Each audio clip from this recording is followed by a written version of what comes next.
Hello guys, ये तो सुबह हो चुकी है। फिर उसके बाद टेंट का सारा सामान आ चुका था, कुर्सी और टेंट का जो भी होता है वो सब। और फिर उसके बाद टेंट वाले आ गए थे, उन लोगों ने फिर टेंट लगाया था। और आप पूरा टेंट देखो, आप बताना कैसा लग रहा है। और फिर उसके बाद पूरा टेंट लग चुका था, सारी डेकोरेशन हो चुकी थी।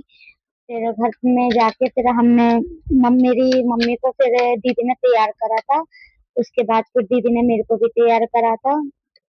और फिर जब हम दोनों तैयार हो गए थे तो हम ऐसे टेंट में घूमने के लिए गए थे, मैं और मम्मी। और फिर हम वहाँ पे ऐसे ही मजे कर रहे थे और फोटो खींच रहे थे और वीडियो बना रहे थे। उसके बाद मम्मी कुर्सी पे बैठ गई थी और ये जो है ये दीदी और जीजू के लिए आई थी। फिर उसके बाद दीदी भी तैयार हो चुकी थी, हम सब तैयार थे। और फिर उसके बाद हमारे मेहमान भी आ चुके थे सारे। बाहर तो टेंट में हमने आदमियों के लिए किया था और घर में सारी औरतें थी।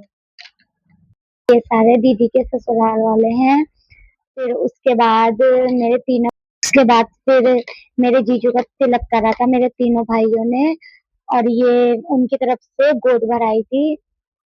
आज फिर मेरी दीदी तैयार हो रही थी, उनकी तरफ से जो लहंगा आया था उन्होंने वो पहना था। और ये मौसी उनको चूड़ी पहना रही थी। फिर दीदी थोड़ा सा अपने आप से तैयार हुई। और फिर जो उनकी नंद थी उन्होंने फिर उनकी चुन्नी उन्नी सेट करी। इसका दूसरा पार्ट आपको कल वाली वीडियो में मिलेगा। वीडियो अच्छी लगे तो लाइक करना, कमेंट करना और सब्सक्राइब